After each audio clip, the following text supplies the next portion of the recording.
یہ ہے جناب صوبہ بلوچستان کے ضلع بولان کا خوبصورت پہاڑی سلسلہ جسے درہ بولان کے نام سے بھی جانا جاتا ہے۔ یہاں پہاڑوں کے بیچوں بیچ پانی کے خوبصورت ندی نالے جن میں سبز رنگ کا صاف اور میٹھا پانی بولان کی خوبصورتی میں اور اضافہ کرتے ہیں۔ اس ویڈیو کو اینڈ تک ضرور دیکھیے گا، آگے چل کر آپ کو بولان کے خوبصورتی، تاریخی اہمیت اور انگریز زمانے کے قدیم ریلوے لائن اور سرنگیں بھی دکھاتے ہیں۔ بسم اللہ الرحمن الرحیم۔ السلام علیکم، میرا نام احمد بلوچ ہے اور میں اس وقت موجود ہوں صوبہ بلوچستان کے ضلع بولان میں۔ یہ ضلع بولان صوبہ بلوچستان کا ایک انتہائی خوبصورت علاقہ ہے۔ یہ علاقہ خوبصورت اور بلند و بالا پہاڑوں پر مشتمل ہے اور اس علاقے سے ٹرین کا راستہ یہاں سے گزرتا ہے اور یہاں پہ سرنگ جو ہیں ٹرین کے بہت زیادہ مقدار میں ہیں۔ تو یہاں میرے بیک سائڈ پہ بھی آپ لوگ دیکھ سکتے ہیں ایک سرنگ یہاں سے گزر رہا ہے اور یہ انگریز دور کا بنایا گیا ٹرین کا ٹریک ہے۔ یہ تقریباً 1894 میں یہاں پہ بنایا گیا ہے اور یہ کافی پرانا ہے۔ پتھر کو تراش کر انتہائی مضبوط اور خوبصورت انداز میں یہاں پہ بنایا گیا ہے۔ تو یہ ٹرین ٹریک ہے۔ تو چلیے میرے ساتھ آپ کو آج بولان کا وزٹ کرواتے ہیں اور بولان کے بارے میں جاننے کی کوشش کرتے ہیں۔ درہ بولان کرد قبیلہ کے ایک نامور شخص بولان کے نام سے منسوب ہے۔ بولان کی اولاد بولان زئی کے نام سے درہ بولان ہی کی وادی میں سکونت پذیر ہیں۔ یہ درہ برصغیر پاک و ہند کے اہم ترین دروازوں میں سے ایک ہے۔ درہ بولان کئی صدیوں سے ایران اور قندھار سے ہندوستان کی طرف جانے والے قافلوں کی گزرگاہ رہی ہے۔ فردوسی نے اپنے مشہور کتاب شاہ نامہ میں اس کی اہمیت کو واضح طور پر اجاگر کیا ہے۔ اس کے علاوہ دیگر مورخین نے بھی اس خیال کے حامی ہیں کہ آرین اقوام بھی افغانستان سے چمن اور پھر بولان کے راستے سے سندھ میں داخل ہوئی۔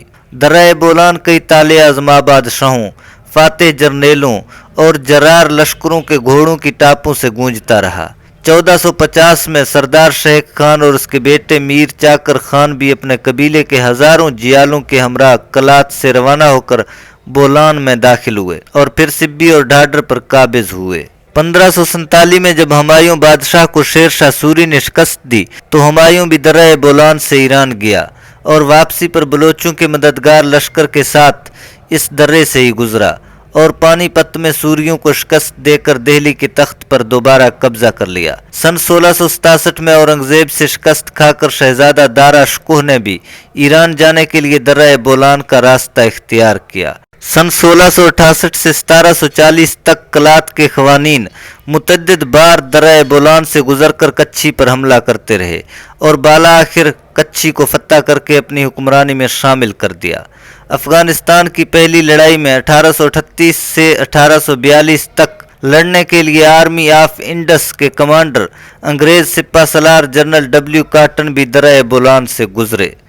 سن 1878 میں شاہ شجاع الملک کو افغانستان کے تخت پر بٹھانے کے لیے انگریزی افواج نے دوسری مرتبہ بھی بولان کو عبور کیا، لیکن ہر بار انگریزی لشکر کو بلوچوں کے شدید مزاحمت کا سامنا کرنا پڑا۔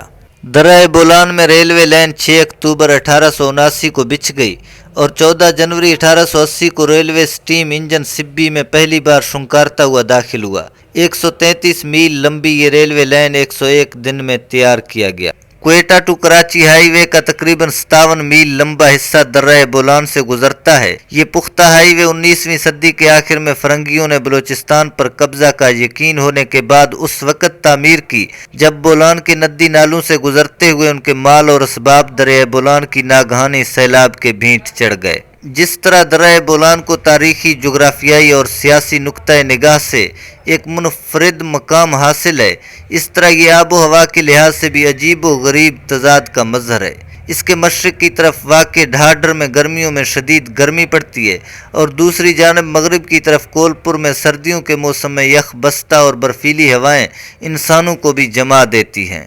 اکتوبر کے موسم میں کوئٹہ اور کلات ڈویژن میں شدید سردی پڑتی ہے، جس کے باعث ان علاقوں کے مالدار لوگ قافلہ در قافلہ بولان سے گزر کر کچھی کی طرف جاتے ہیں اور سردیوں کا موسم وہاں پر گزار کر مارچ کے مہینے میں وہ وہاں سے واپس ہوتے ہیں۔ ان کاروانوں کی واپسی پہ درہ بولان پھر سے شتربانوں کے نغموں، مالداروں کے مال مویشیوں کے شنکاروں اور مویشیوں کے ٹاپوں اور گھنگروؤں سے گونجتا ہے۔ یہ جو سرنگ ہے آپ لوگ دیکھ سکتے ہیں، یہ سن 1894 کا بنایا گیا ہے۔ یہ انگریز دور میں بنا ہے اور یہاں پہ ٹرین کی پٹڑی انگریز نے بنائی ہے۔ تو یہ آپ لوگ دیکھ سکتے ہیں، یہ پتھر کو کاٹ کر کافی ڈیزائن کے ساتھ اس کو بنایا گیا ہے۔ تو اس کے اوپر وینڈے کارنر 1894 لکھا ہوا ہے۔ اور اس کو یہ چھوٹا سا سرنگ ہے، اتنا لمبا تو نہیں ہے۔ خیر یہاں کا ویوز میں نے سوچا آپ دوستوں سے شیئر کروں، کافی خوبصورت ہے۔ اس کی لینگتھ جو ہے 123 میٹر یہاں پہ لکھی ہوئی ہے۔ یہ سرنگ پتھروں کو تراش کر کافی ڈیزائن کے ساتھ یہاں پہ بنایا گیا ہے۔ یہ آپ دیکھ سکتے ہیں اس کو، اور کافی خوبصورت بنایا گیا ہے اس کو۔